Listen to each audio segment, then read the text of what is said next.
میں حکیم الامہ کی اصلاح کا طریقہ بتاتا ہوں، وہ لوگوں کی اصلاح کیسے کرتے تھے۔ ان کی خدمت میں لوگ آیا کرتے تھے، حضرت ہماری اصلاح کر دیں۔ ایک شخص نے بتایا کہ میں اللہ کا ذکر کرتا ہوں کثرت سے، حکیم الامہ نے اس سے ذکر چھڑوا دیا کہ تم ذکر نہ کرو۔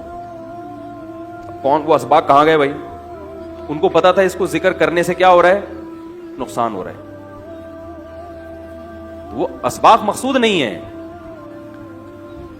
ایک شخص آیا، اس نے کہا، حضرت نے اس کو خدمت لگائی کسی منزل پر پہنچانے کے لیے نا، چھٹی یا ساتویں یا 17ویں، اس کو وہ کیا کرتے تھے کہ وہ نمازیوں کے جوتے سیدھے کیا کرتا تھا، نمازیوں کے جوتے، تاکہ میرے اندر کیا پیدا ہو جائے، تواضع۔ حکیم الامہ نے اس سے یہ کام چھڑوا دیا، فرمایا تم میں اس سے تواضع کے بجائے تکبر پیدا ہو رہا ہے۔ اب دیکھو، تواضع حاصل کرنے کا ایک ذریعہ ہے کہ آپ لوگوں کے چپلیں اٹھائیں اور سیدھے کریں، لیکن یہ ذریعہ ہے، یہ مقصد بولو بھائی نہیں ہے۔ مقصد کیا ہے؟ تکبر۔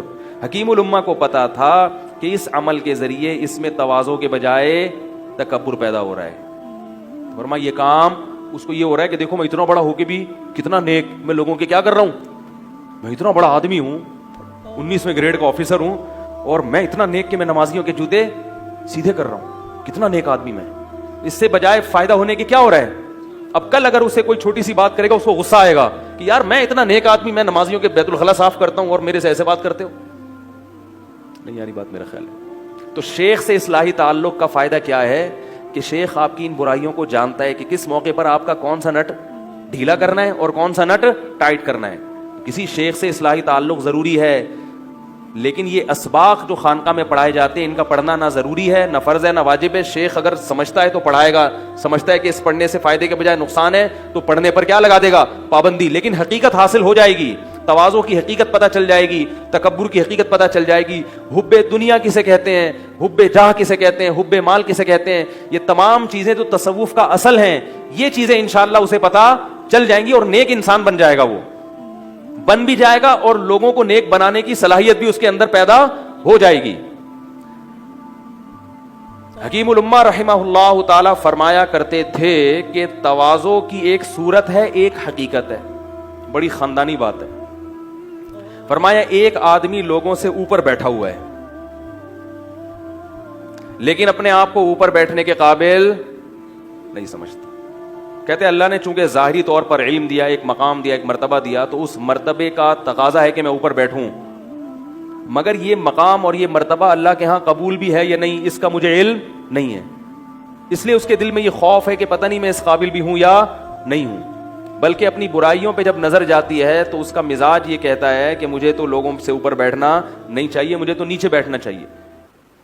فرمایا یہ دیکھنے میں متکبر ہے کہ سب سے اوپر بیٹھا ہوا ہے، لیکن حقیقت میں کیا ہے، متواضع، اس لیے کہ اپنے آپ کو اس قابل اور لائق سمجھتا نہیں ہے۔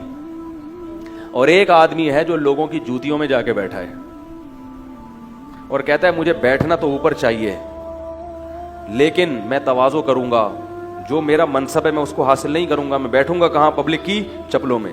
فرمائے دیکھنے میں یہ لگے گا متواضع، عاجزی اور انکساری والا، مگر حقیقت میں یہ فرعون ہے۔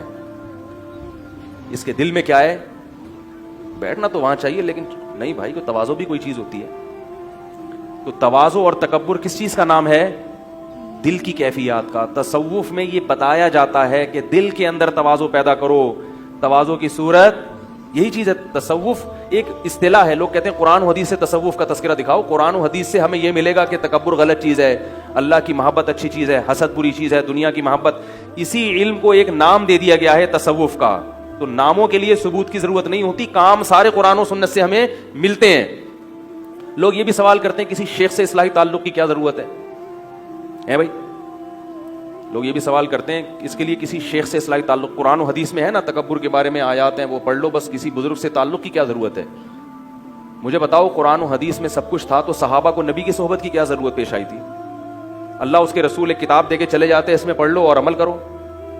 صحابہ نے نبی کی باقاعدہ کیا اٹھائی ہے، صحبت اٹھائی ہے۔ پھر تابعین نے صحابہ کی صحبت، ان سے تربیت لی ہے، پھر تابعین نے تبع تابعین کی۔ یہ سلسلہ آج تک چلا آ رہا ہے۔ آپ کا کوئی روحانی مربی ہوگا تو گاڑی آگے چلے گی، کسی کوئی روحانی مربی نہیں ہے تو روحانیت کی گاڑی آگے نہیں۔ روحانی سے وہ ڈرامے بازی والی روحانیت نہیں ہے، پھر ادھر آ جائیں آپ۔ روحانیت سے مراد تزکیہ باطن اور تزکیہ ظاہر.